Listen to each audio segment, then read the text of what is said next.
Listo, muchachos, muy buenos días. Espero se encuentren muy bien, igual que toda su familia. Muchísimas gracias entonces por estar presentes. Oye, ¿por qué decidí hacer la clase esta semana, aunque realmente no nos correspondía? Básicamente, porque ustedes ya la próxima semana, que es el 18, deben entregar el taller número 7, el 6 y el 7, elaborado antes de salir a vacaciones. Ya el 18 saldrían a vacaciones. Entonces, la idea es que ustedes tengan esta semana y tengan la próxima semana totalmente disponible para realizar el taller, que realmente está sencillo, pero es necesario que dé la explicación. Esto que indica que la próxima semana estaré resolviendo dudas, estaré resolviendo inquietudes, si no entienden algún aspecto del trabajo, entonces para que aprovechen también ese tiempo de asesorías. Entonces la idea es que este día o en este tiempo lo que hagamos es aprovechar el tiempo para explicarles muy bien toda esta parte del taller. Vamos a revisar el taller número 7. Estamos, como ya lo habíamos hablado desde todo este periodo, estamos en toda la parte de los textos de los géneros literarios. Habíamos hablado de que los géneros literarios es la clasificación que se hace solamente de lo que es considerado literatura.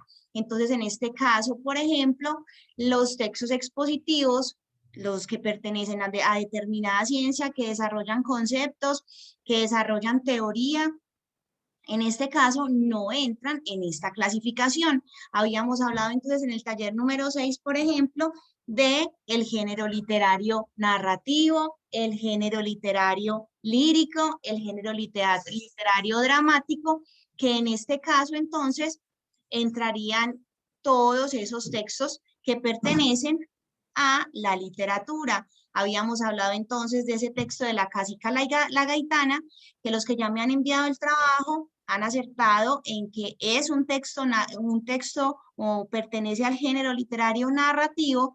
Sin embargo, es necesario especificar que pertenece a ese subgénero épico, porque recordemos que en el género épico lo que hacen entonces es contarnos unas historias de unos héroes, todas sus hazañas que hicieron por una nación, por qué son importantes en esa parte histórica. Entonces, en ese caso, por ejemplo, el texto de la Casica la Gaitana pertenece al subgénero épico, porque tenemos entonces a un héroe, que en este caso es la indígena, la Casica la Gaitana, y qué fue lo que hizo, cuál fue su hazaña. En este caso, asesinar a Añasco y ya empezar entonces toda esa parte de la revolución indígena. Entonces ya lo que hace es poner un granito de arena en esa parte histórica. Por eso la importancia del segundo punto, que sería entonces que ustedes expliquen o respondan a la pregunta a partir de la argumentación si cualquier persona, un ciudadano colombiano, debe conocer la historia indígena, debe conocer esos antepasados y la importancia que tuvieron entonces para nuestra nación. En ese caso, entonces, no solamente nos podemos quedar en que a mí me parece que sí o a mí me parece que no, sino que ya tenemos que poner en juego toda esa característica, todo eso que desarrollamos en ese primer periodo a partir del ensayo. No escribir un ensayo específicamente, pero sí decir, hay un planteamiento de una tesis, entonces en ese caso sí estoy de acuerdo, toda persona, ciudadano, colombiano, debe conocer la historia indígena de nuestro país, pues esto hace que le dé valor a la historia, que reconozca todos esos defectos y virtudes que nos dejaron los españoles, que no solamente fueron tristezas, por decirlo así, sino que también nos dejaron el idioma, que es rico, que nos permite comunicarnos, tal como lo dice, por ejemplo, puedo decir, tal como lo dice Chomsky, que por ejemplo él defiende toda esa parte de la lingüística, entonces yo hago y pongo una o dos citicas de algún autor para darle fortaleza a ese comentario crítico. En este caso entonces nos vamos a centrar también hoy en la parte de los géneros que llamamos extraliterarios o que también son conocidos como los géneros menores. ¿Por qué se consideran géneros menores? no porque sean, tengan menor dificultad que los mayores, no, en ese caso se llaman extraliterarios o menores porque surgieron de una manera más tardía. Los principales, en este caso, los que primero surgieron en esa parte histórica, tenemos entonces al género narrativo, porque nosotros siempre empezamos, siempre hemos sido, los seres humanos siempre hemos sido orales, siempre nos hemos comunicado a partir de la oralidad, y el primer texto entonces que se puede considerar, o el primer género, sería el texto narrativo, el género lírico, que también entonces con esa parte poética. Entonces, en los extraliterarios, en ese caso, se consideran unos géneros que nacieron de una manera más tardía desde la parte histórica, pero que tienen igual importancia, que tienen igual rigurosidad. Entonces, en ese caso, tenemos a los géneros extraliterarios. Voy a entonces a compartir un video.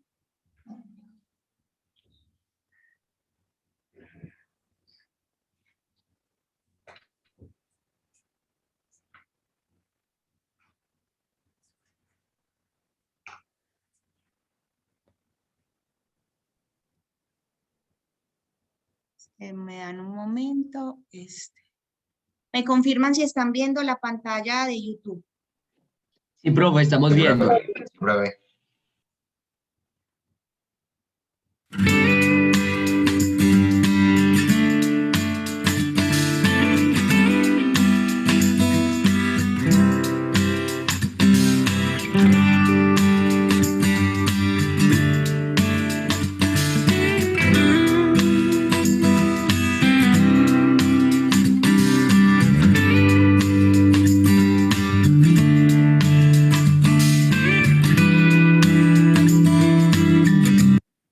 Listo. En este caso, entonces, nos están hablando del primer género que se considera extraliterario, que en este caso pertenece, o hablamos entonces de la oratoria.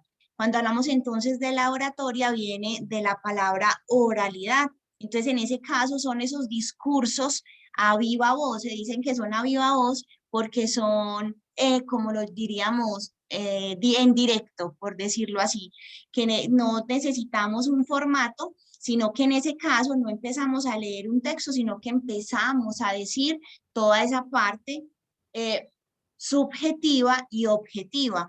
Por ejemplo, cuando ustedes escuchan un discurso político, entonces sale el presidente, sale un concejal, sale el alcalde y empieza a hablar y empieza a dar el discurso, por ejemplo, diciendo y hablando de cuáles van a ser sus objetivos para este año, o cuando nos hace pues el llamado a la no violencia, a los no bloqueos, en ese caso está utilizando la oratoria. Siempre es la oratoria muy unida al concepto de la argumentación, porque yo soy capaz de hacer una oratoria, es decir, de convencer a un público si yo manejo el tema y si yo tengo argumentos sólidos y válidos. Por ejemplo, uno de los mayores oradores latinoamericanos, lo consideramos, por ejemplo, se considera que era Fidel Castro, cubano. Entonces, como ustedes saben que en ese caso, en Cuba se maneja toda esa parte del socialismo, que no hay muchos canales de televisión, que no hay fácil acceso a Internet. Entonces, en ese caso, por ejemplo, él daba sus discursos televisivos. Incluso se dice que hubo discursos en los que él estuvo siempre enganchado con el público y el público a él, que duraban incluso 1, 2 días y la gente seguía escuchándolo. Entonces, en ese caso, la oratoria es esa capacidad que una persona puede tener de movilizar y a su vez de convencer. Cuando un político, por ejemplo, está en su lanzamiento de campaña, los discursos son muy emotivos, los discursos buscan siempre convencer y decir, si yo gano, no voy a hacer reforma tributaria como lo prometió Iván Duque, no voy a subir más el IVA, vamos a tener una mejora en esa parte de la educación. Entonces, en ese caso, él hizo su discurso con el fin de convencer. porque no hacemos entonces un discurso simplemente para hablar o para decir. En ese caso, tratamos entonces de convencer a esa otra persona, a ese público. Entonces, para eso utilizamos nuestras manos, para eso utilizamos nuestros gestos. Siempre, siempre una oratoria va a ir muy conectada de esos códigos que llamamos kinésicos, de ese movimiento del cuerpo, porque eso habla muchísimo más que incluso las palabras que se dicen. Cuando ustedes, por ejemplo, salen a hacer una exposición, y me los imagino, pues, porque eso me parece siempre muy curioso, que siempre se quedan como unas estatuas al frente del tablero, no se mueven, las manos atrás, obviamente, los nervios, obviamente, no preparé el tema o lo preparé y se me olvidó, no soy capaz de hablar en público. Entonces, en ese caso, cuando ustedes tienen esas posiciones tan rígidas que no se mueven y que parecen simplemente maquinitas reproduciendo una información, toda esa parte kinésica, toda esa parte del movimiento del cuerpo me está indicando a mí como docente, esta persona no preparó el tema, esta persona no comprendió lo que estaba diciendo o lo que tenía que decir. Entonces todo eso habla más. Cuando ustedes, por ejemplo, van a una entrevista de trabajo, el psicólogo que les hace la entrevista siempre está muy pendiente de los movimientos que ustedes hacen. Si ustedes al hablar mueven la voz, si ustedes al hablar toman entrelazan las manos, eso está dando cuenta de que ustedes son personas seguras, de que ustedes son personas convincentes, entonces todo eso se tiene en cuenta en la oratoria. Entonces queda claro que la oratoria es ese texto argumentativo, pero que se dice desde la oralidad, por eso decimos oratoria. En ese caso tenemos los discursos políticos, incluso los discursos religiosos, cuando ustedes van a misa o cuando van al culto, porque muchas personas no asisten a esa iglesia católica, sino al culto cristiano, está el pastor o está el sacerdote que nos explica un pasaje bíblico, pero a su vez entonces da su discurso convenciéndonos de que lo que se está haciendo está bien o de lo que se está haciendo o que lo que está haciendo es mal, que la mentira, que la vanidad, que el apego al dinero. Entonces nos empiezan a dar un discurso con el fin de que nosotros cambiemos una postura y cambiemos nuestros actos. Ahí también se está dando esa parte de la oratoria.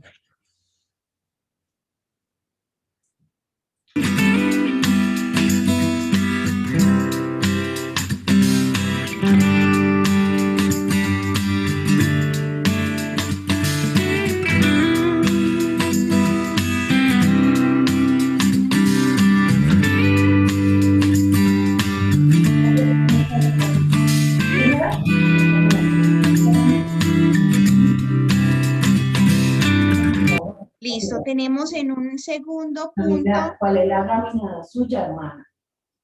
Me apagan los micrófonos, porfa.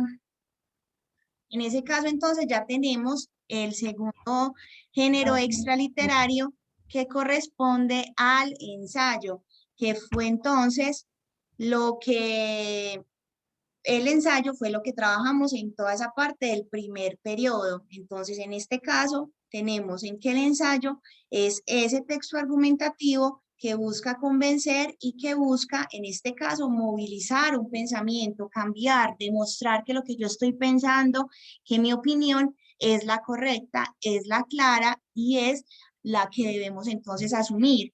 En ese caso, entonces, en el ensayo, recordemos la estructura, siempre tiene una tesis, siempre tiene unos argumentos, que en este caso se hace más válidos. Estos argumentos son de teóricos, que son de autoridad, y tenemos una conclusión. Entonces, en ese caso, el ensayo es también, hace, por ejemplo, en la oratoria, yo puedo escribir un ensayo, apropiarme de ese ensayo, pero no leerlo. En el ensayo es la persona quien el texto lo escribe y una persona accede a él a partir de esa lectura. Entonces, en el ensayo lo que se hace también es defender una idea, pero hablamos más desde esa parte escrita.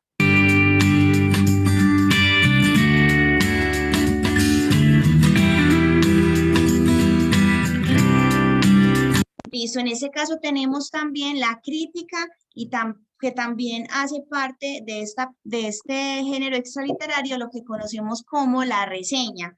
Cuando ustedes, por ejemplo, hay críticos literarios que solamente son teóricos especialistas en dar una crítica sobre un texto, sobre una obra literaria, incluso sobre una pintura, sobre una película. Siempre se hace una crítica y en ese caso entonces lo que se busca es que las personas se lleven una idea del trabajo que se realizó. Ustedes, por ejemplo, si van a ver una película, en este caso no son esas películas comunes que se llevan pues como a Hollywood, por ejemplo, la obra que están presentando esta del Conjuro y eso no se considera como una obra artística. En este caso, más que todo, hablamos de cine independiente. Cuando hablamos, por ejemplo, de la nueva película que incluso estuvo nominada en el Festival de Cannes, que es la historia de el TEC a partir de la hora del olvido que seremos de Héctor Abad Faciolince.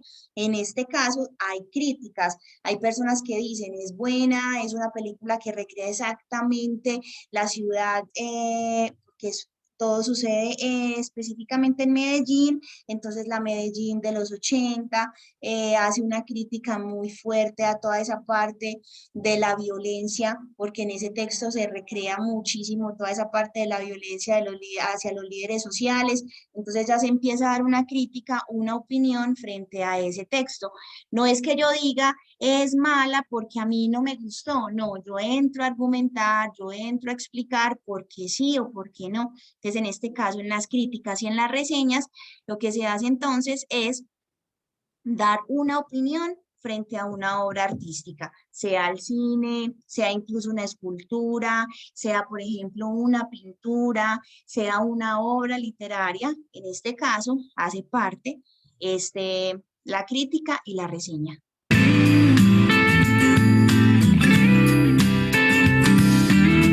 Ya tenemos entonces los textos históricos, que en este caso entonces entran esos textos que cuentan cronológicamente lo que sucedió en algún momento del país. El Bogotazo, por ejemplo, o en este caso van a haber muchos textos históricos a futuro en los que recreen toda esa parte de la violencia que hubo en el 2021 a causa o derivada de la reforma tributaria. Entonces, en ese caso, cuando en El Espectador, incluso El Tiempo ya lo ha hecho, que empiezan a escribir a partir del día cero del paro hasta ahora, qué ha pasado, cuántos muertos, qué pasó el día 1, el segundo día, el tercer día, hacen una cronología de cada una de esas cosas que sucedieron en ese momento.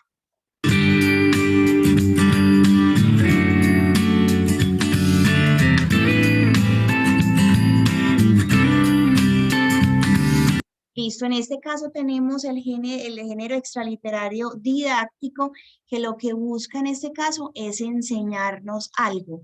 Cuando, por ejemplo, nosotros leemos las parábolas bíblicas, pertenece al género extraliterario didáctico porque nos busca dejar una enseñanza. Entonces, por ejemplo, cuando nos dice la del granito de mostaza, que debemos tener fe, que no importa lo que esté sucediendo, siempre vamos a tener una esperanza, o cuando decimos la parábola de las 7 vírgenes, que tenemos que estar preparados para cuando llegue el día del juicio. En ese caso están haciendo un género didáctico. Cuando, por ejemplo, los hinduistas son muy dados para esos textos en los que utilizan personas del común para, eso se llaman apólogos, con el fin de enseñar algo, con el fin de enseñar la importancia de la humildad, la importancia de la sencillez, la importancia de la fe. En este caso siempre se busca es transformar un pensamiento. Por ejemplo, las fábulas hacen parte del género didáctico porque una fábula siempre nos va a dejar una enseñanza, una moraleja. En ese caso se llama género didáctico. El siguiente sería entonces el género periodístico.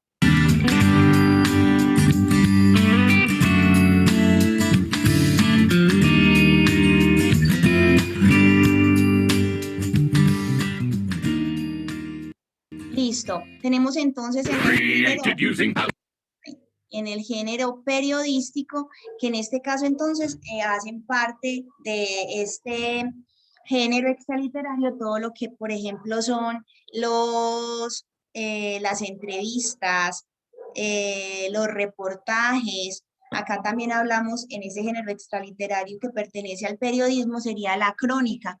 Cuando ustedes, por ejemplo, en los domingos, en el colombiano, suele aparecer una crónica. ¿Y una crónica qué es? Es, por ejemplo, ese texto que se escribe a partir de un personaje, pero no lo hacen de manera tan objetiva. En este caso, entonces, empiezan a jugar con toda esa parte de la emoción y de la subjetividad. Por ejemplo, el domingo salió una crónica de Egan Bernal, porque ganó el Tour de Francia, ¿cierto? Entonces, en ese caso, nos empiezan a mostrar a un Egan que contándonos toda la parte desde que era pequeño, que salió de la pobreza, que empezó en el ciclomontañismo, que entonces nos empiezan a dar esos tintes, tanto como de personaje literario, como sacado de una película y contando con toda esa parte objetiva.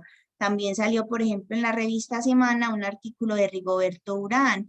Entonces nos dicen, porque él se considera pues uno de los también mejores ciclistas colombianos y nos empiezan a contar la historia, que él empezó vendiendo chance porque su papá fue asesinado por los paramilitares y él tenía que mantener la familia. Entonces nos empiezan a contar toda esa parte de su historia a partir de una crónica, pero mezclando también esa parte de la literatura. No solamente se quedan en contar la historia, sino que les dan tinte de personaje literario. Finalmente,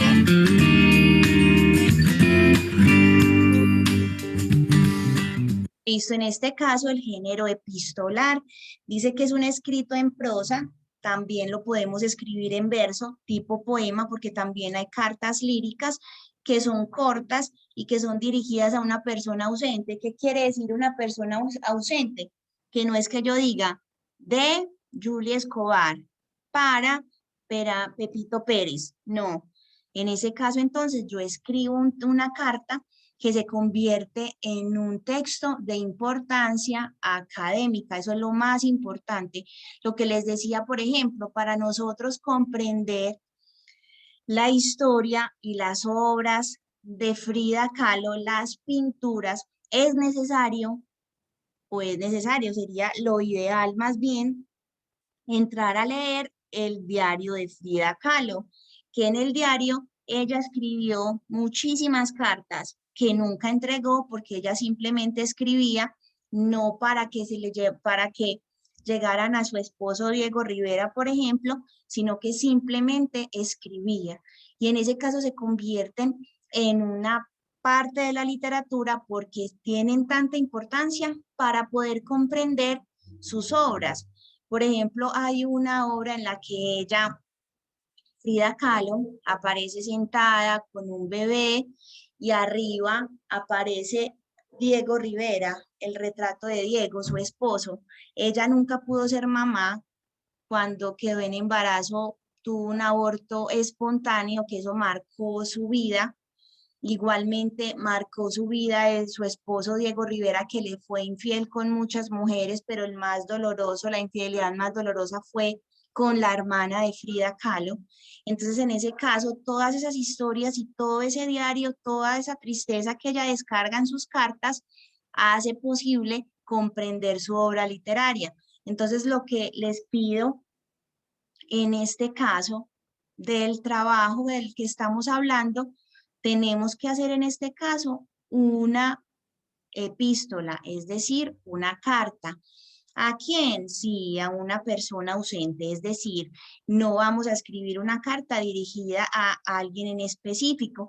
En este caso, entonces, el tema, como ya lo habíamos planteado, es el aborto en América Latina, porque ya sabemos que usted, bueno, me imagino que ustedes también ven y ven noticias, se aprobó o se legalizó en Argentina el aborto, que eso se considera para muchas feministas un logro muy importante para América Latina, porque entonces ya muchos otros países van a querer seguir su ejemplo.